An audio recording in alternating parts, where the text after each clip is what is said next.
Tere siis minu poolt, minu nimi Anni Konsap, nagu öeldud, igapäevaselt toimetan konsultatsiooniettevõttes Kepastipuhkiv tegevjuhina, aga olen ka Eesti Planeerijate Ühingu juhatuse liige ja nii-öelda paberitega planeerija. Ehk siis üritan oma nii-öelda tegevjuhi positsiooni kõrvalt siis ka aktiivselt tegeleda ruumilise planeerimise projektide ja tegelikult ka valdkonna vastu huvi tundmisega ja valdkonna nii-öelda laiema sellise avamisega. Aasta on erakordselt huvitav. Meil vist oli esimene koolituspäev selles koolitusprogrammis 13. jaanuar, kui ma ei eksi. Ja sellest ajast peale on minu meelest planeeringutest rääkimine, ruumilisest planeerimisest rääkimine tõusnud metsiku kiirusega ja planeerimine on minu meelest populaarsem kui kunagi varem. Suurem kui kunagi varem, me räägime sellest rohkem kui kunagi varem ja see on ainult äge. Mis siis, et see kohati on võib-olla natuke sellises negatiivses võtmes, aga kui sinust ei räägita, siis sind ei eksisteeri. Mina siis täna üritan rääkida erinevatest osapooltest, kes planeerimismenetluses osalevad ja mis on nende rollid. Ja minu selline väide on see, et kui me nendest planeeringutest räägime ja siin juba mainiti seda tõhustamise komisjoni ja meil on 1. jaanuarist marutöös ja meil on sellest aastast esimest korda valdkonna eest seisev asekantsler, keda kunagi varem ruumilisel planeerimisel pole olnud, siis me otsime kogu aeg neid põhjusi, et kuidas me saame planeerimist tõhustada, kuidas me saame planeerimist kiirendada, efektiivsemaks muuta, ruumi kvaliteeti tõsta, siis ma üritan täna nii-öelda väita siis, et kui kõik planeerimismenetluse osalejad täidaksid oma rolli ideaalselt, siis oleks kõik hästi. Eks me võime siis pärast arutada, kas see minu vaade on liiga lihtsustatud või mitte. Ja rolli juures ma kindlasti ei üritagi pisendada omaenda kui planeerija rolli, aga minu ülesanne on oma ülesandeid täita nii nagu vaja on ja nii nagu õige on, et ma kindlasti vaatan ka ise endale peeglisse. Aga ma hakkan kohe riburada pidi pihta nendest rollidest, mida tegelikult planeerimisseadus välja toob. Ja just nimelt ma räägin kõigepealt sellest nendest rollidest, mis planeerimisseaduses toodud on.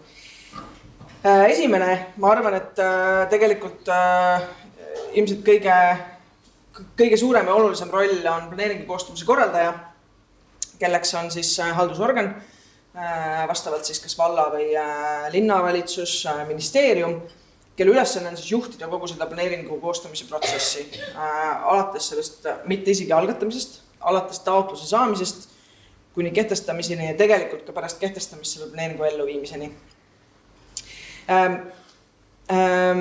Millest täna võib-olla selline peamine probleem või takistus on võib-olla selline juhi rolli kadumine või vastutuse mittevõtmine, sest teised rollid, kes meil planeerimismenetluses on, kipuvad seda nii-öelda juhtlõnga sageli enda kätte võtma. Vallavolikogu, Vabariigi Valitsus võtavad selle juhtimise enda kätte ja sellisel juhul tekib võib-olla sellel planeeringu koostamise korraldajal selline mõneti kas siis vastutusest distantseerimise positsioon. Et kui planeeringu koostamise korraldaja igapäevaselt oleks otsustaja parem käsi, planeerija, mõjuhindaja, arendajaga kogu seda kaadervärki aktiivselt veaks, on minu väide, et planeerimisprotsessid kulgeksid palju efektiivsemalt ja ruumilahendused oleksid ka sisuliselt paremad. Järgmine roll on siis otsustaja, kes on selline helikopter seal selle planeeringu koostamise korraldaja kohal, kelle lõplik ülesanne on siis selle otsuse langetamine, kas mingi ruumilahendus kehtestada või mitte. Siin samamoodi on otsustajaks võib olla omavalitsuse volikogu või siis ka tegelikult Vabariigi Valitsus teatud riigi tasandi planeeringute puhul. Otsustaja, mida tema vajab, on informatsioon, igakülgne informatsioon selle planeeringu kohta, selle planeeringu sisu kohta, ruumimõjude kohta, muude mõjude kohta, mis selle planeeringu elluviimisega kaasneda võivad. Ja see peab tulema planeeringu koostamise korraldajalt, kes peab selle otsustajale lauale panema. Peamise takistusena näen mina täna seda, et otsustajatel puudub otsustusjulgus. Ma arvan, et väga selgeks näiteks nii-öelda põllult on selleks kõikvõimalikud tuuleparkidega seonduvad arutelud mis tahes omavalitsuses. Ja tahan rõhutada siin juures seda, et ei on ka otsus. Et sageli tähendab selle otsustusjulguse puudumine igasuguse otsuse venitamist. Aga sageli on hea vastus ka ei. Siis järgmine roll on siis minu roll, ehk siis planeerija roll. Planeerija on siis üldjuhul kas siis planeeringu koostamise korraldaja, teatud juhtudel ka huvitatud isiku hangitud konsultant, aga planeerija võib olla ka kohalikus omavalitsuses töötav ametnik või ministeeriumis töötav ametnik. Vabalt väga tervitatav on, kui planeeringuid koostavad omavalitsused ka ise. Ja ülesanne on siis kogu see planeering oma tehnilise poole pealt kokku panna ja konsulteerida siis planeeringu koostamise korraldajate ja otsustajad ka selle sisulise lahenduse osas. Siin on siis oluline see, et planeerija oleks siis korraldajaga selline hästi toimiv õlitatud masin, kes igapäevaselt koostöös seda planeeringu lahendust koostaksid. Peamine võib-olla takistus meie tööle täna on see, et hästi palju keskendutakse täna protsessile ja kohtukindlusele. Et meile meeldib ka hästi palju ikkagi mõelda ruumilahenduse peale, selle peale, et ruumilahendused oleksid kvaliteetsed, head, mõjud oleks läbi hinnatud, õiged küsimused oleks õigel hetkel lauale pandud ja me oskaksime nendele küsimustele vastata. Millega me täna peame paratamatult tegelema, mis on planeerimise oluline osa, aga ta ei peaks olema kõige olulisem osa, on protsess. Selle nii-öelda väljamõtlemine ja selgeks tegemine, et millise protsessiga me saavutame selle, et keegi ei lähe planeeringu kehtestamise järgselt kohtusse. Et sellele me paneme täna hästi palju rõhku. Ja mis tähendab seda, et fookus võib-olla sellelt sisult on natukene kadunud. Ja õigusriigis kohtusse minek on kõigile alati lubatud, nii et seda võib-olla välistada ei saa. Planeerija kõrval teine oluline roll on tegelikult mõjuhindaja ja siin me ei mõtlema üksnes keskkonnamõju hindajat, vaid aina enam tegeleme me ka asjakohaste mõjude hindamisega, ehk siis sisuliselt on kõik need muud küsimused, mis ühe planeeringu koostamise käigus kas avalikkuselt, ametkondadelt, otsustajalt endalt planeeringu selle lahenduse, selle mõjude osas lauale tulevad. Selleks, et siis nii-öelda kas siis planeeringu lahendus vastavalt kujundada nendele küsimustele vastavaks või siis lihtsalt anda piisavalt informatsiooni avalikkusele, maaomanikele, otsustajatele selleks, et nad saaksid aru, mida selle planeeringu kehtestamine kaasa toob ja millised mõjud selle elluviimisega kaasnevad. Et mõjuhindamise puhul just nende asjakohaste hindamise sissetulemusega võib-olla tänaseks peamiseks takistuseks on see, et me oleme ajalooliselt hästi keskendunud keskkonnamõju hindamise seadusele, seal toodud regulatsioonile, mis ütleb meile, mida me täpselt hindama peame, milline on oluline mõju ja nii edasi. Asjakohased mõjud on natuke laiemad ja tegelikult on täna vähemalt protsessides hästi näha, et just need asjakohased mõjud on need, mida me võib-olla kõige enam adresseerima peaksime, sest need on tavaliselt ajendatud inimeste hirmudest ja neid on vaja selgitada. Ja mõjuhindajate puhul ikkagi ruumilahendusest või ruumilahendusega seotus on see, mida üks mõjuhindaja ka kindlasti tajuma peab, et me ei räägi nii-öelda lilledest liblikatest, rohevõrgustikust või inimese tervisest asja eest taga, vaid see kõik on seotud selle konkreetse arendusega, selle konkreetse kavandatava tegevusega, millele mõju hinnatakse. Siis avalikkus, see on üks hea huvitav mõiste, saab täna ka planeeringutest rääkimisel väga palju tähelepanu. Avalikkus kui selline, selle defineerimine on omaette teadus, ma arvan. Aga minu kui planeerija jaoks võib-olla avalikkus on ennekõike, ütleme selline ühiskond laiemalt, kes tunneb huvi mingi konkreetse arenduse ja selle mõjude osas. Ja selle kaudu siis osaleb selles planeerimisprotsessis ja üritab siis teha ettepanekuid selleks, et see planeeringu lahendus oleks tasakaalustatud ja võtaks arvesse kõikide ühiskonna huvigruppide huve. Avalikkuse kaasamine on väga hästi reglementeeritud või reguleeritud planeerimisseaduses. Probleem on võib-olla selles, et laiem avalikkus, ma pean teput tõstma, laiem avalikkus sageli seob selliste laiemate ühiskondlike või ka konkreetses kohalikes omavalitsuses valitsevate probleemide arutelu mingi konkreetse planeeringu lahenduse koostamise külge. Me näeme sageli näiteks üldplaneeringute koostamisel avalikel aruteludel me räägime kommunaalteemadest, mis võib-olla ei ole üldse ruumilise planeerimisega seotud. Sellest, kuidas prügivedu ei ole väga hästi KOV-ides korraldatud või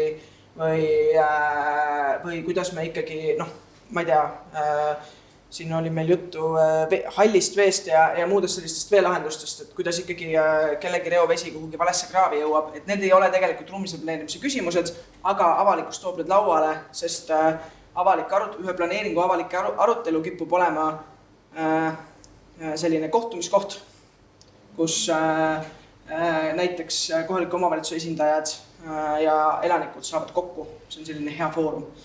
Et avalikkus tuleb kaasata, neid tuleb informeerida, aga võib-olla peaks me mõtlema rohkem sellele, et me avalikkuse ja väga puudutatud isikute kaasamisel lööme nagu lahku. Et me täna paneme kõik need asjad ühte patta.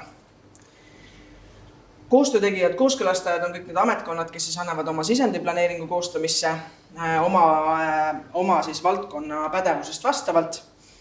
Ja täna võib-olla koostöötegijatega kõige suurem probleem on see, et planeeringuid nähakse sageli kui teemade prügikasti, ehk siis kõik valdkonna vajadused, kuna mul üks planeering on siin laual avatud, ma saan siin ettepanekuid esitada, siis ametkonnad kipuvad sinna nendesse planeeringutesse siis viskama sisse teemasid, mis võib-olla ei ole seotud selle konkreetse planeeringu lahendusega. Ja mis kaasamist puudutab, siis minu võib-olla selline üleskutse või palve on see, et kooskõlastajatega peaks tegema rohkem jooksvalt ja suuliselt koostööd. See on hästi kirjalikuks läinud täna, mis oluliselt tähendab oluliselt suuremat ajakulu protsessis. Et rohkem teineteisega rääkida ja sellist jooksvat aktiivset selgitustööd teha. Ja samamoodi paneme me täna koostöötegijad sageli ühte patta avalikkusega, korraldame avalikke väljapanekuid ja arutelusid koos, samas kui tegelikult need vajadused on nendel osapooltel erinevad. Kaasatavad, siin on mingi kummaline täht lõppu jõudnud, kaasatavad siis on tegelikult, siin alla olen ma mõtelnud kõiki neid inimesi, kelle huve see konkreetne planeering puudutab. Need on siis need inimesed, näiteks maaomanikud, kes saavad ühest, ma ei tea, maanteeplaneeringust otseselt puudutatud, sest nende kinnistule viiv mahasõit näiteks planeeringuga pannakse kinni. Väga konkreetne puutumus. Täna samamoodi me paneme need kaasatavad sageli ühte patta laiema avalikkusega ja koostöötegijatega, kuigi me peaksime tegelikult väga palju personaalsemalt ja isiklikumalt neile lähenema ja tegema seda suuliselt ja selliselt ümarlaua ümber üksteisega rääkides. Peamine takistus on täna see, et kaasatavatel on ikkagi ootus, et kui ma juba olen protsessi kaasatud, siis minu ettepanekuga peab arvestama. Aga seda on tihti väga keeruline selgeks teha, et kaasatavaid võib olla tohutus koguses. Eesti-Läti 4. elektriühenduse puhul oli minu meelest kas äkki 6600 inimest, kes said teavituse üldse maaomanikud, kes olid puudutatud. Et me peame leidma selle kuldse kesktee, kõigi ettepanekutega ei ole võimalik arvestada.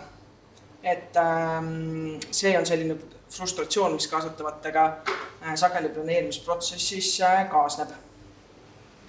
Ja huvitatud isik kummalisel kombel ilmus planeerimisseadusesse alles 2017 esimest korda, kuigi tegelikult on huvitatud isik, olgu siis selleks eraarendaja, olgu selleks kas või eraisik, kes oma elamut tahab kuhugi rajada, olgu selleks riik, kes soovib kavandada mingit tegevust või omavalitsus, kes arendab näiteks mingit rekreatsiooniala.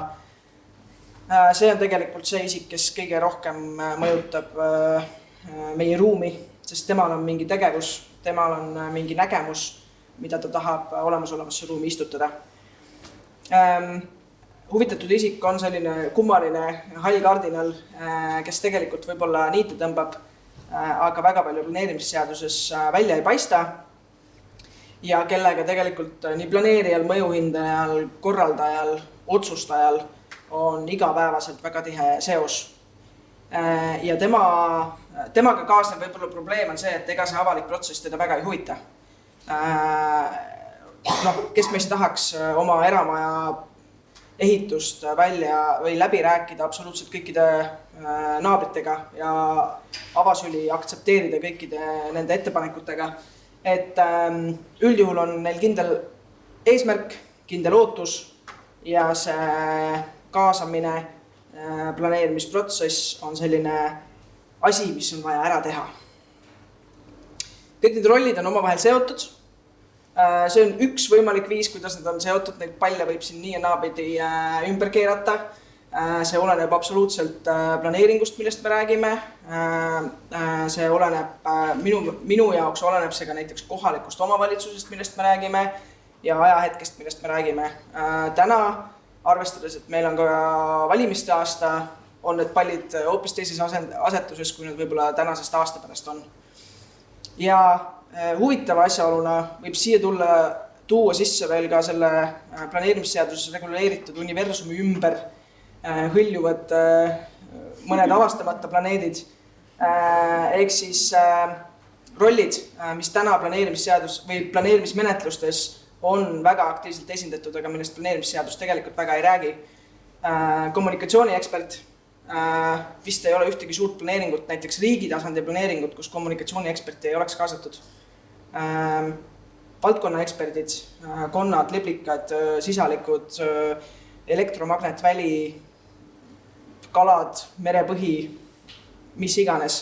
Need valdkonnaeksperte on terve müriaad ja nemad annavad väga suure sisende tegelikult sellesse, kuidas üks planeeringulahendus välja näeb. Ja huvitav mõiste kogukond, kes ta on, kuidas me teda peaksime kaasama, kuidas me teda peaksime defineerima ja mis roll temal tegelikult on.